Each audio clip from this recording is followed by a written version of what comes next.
On respecte leur peine, leur amertume à eux aussi ou pas? Oui, je pense. Et puis ils n'ignorent pas le déroulement, le déroulement du match, la physionomie du match. Donc, il n'y a pas l'idée d'humilier le Bayern dans ces moments-là. non, mais il n'y a pas l'idée d'humilier des gens comme Philippe Lahm ou Neuer. C'est pas, ça ne peut pas être un objectif.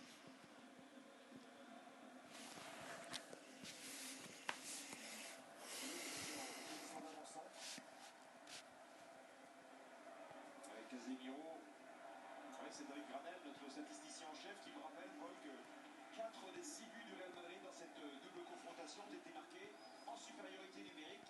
Ça pèse lourd à l'arrivée, même si, encore une fois, le rouge de Martinez n'était pas discutable, et puis celui de Vidal l'était sur cette faute-là, mais aurait dû l'être plutôt dans le match. Donc ça relativise aussi les analyses, hein, mais il y en aura, rassurez-vous, ça va nourrir la bonne débat.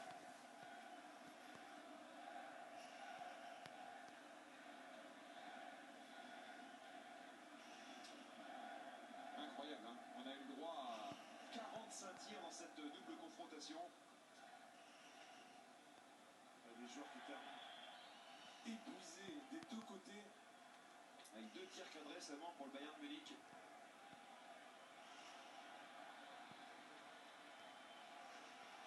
Mais ils ont raté d'efficacité pendant des périodes clés du match. Le début de match où ils étaient très dominateurs, le début de la deuxième mi-temps où ils ont surclassé pendant un quart d'heure, 20 minutes le Real de Madrid. Et ils n'ont pas su tirer profit suffisamment de ces périodes-là. C'est fini, le Real Madrid est en demi-finale de la Ligue des Champions.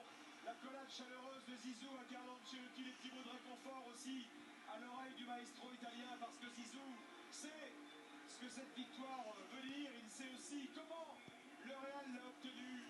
Il sait qu'il a fallu être énorme pour surpasser cette équipe-là du Bayern. Mais le résultat est là et le Real livre une 7e demi-finale de suite. Le Real peut encore croire, peut encore espérer conserver sa Ligue des Champions. Oui, et à souligner la collade très élégante d'Ancelotti. Dans un match, Paul, à 50 tirs, 30 tirs pour le Real, 20 pour le Bayern Munich.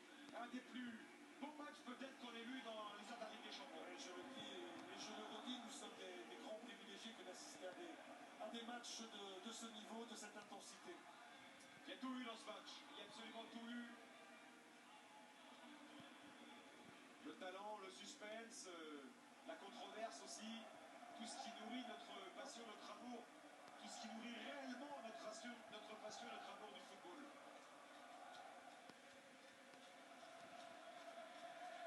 Le Real Madrid qui rejoint l'Atlético Madrid.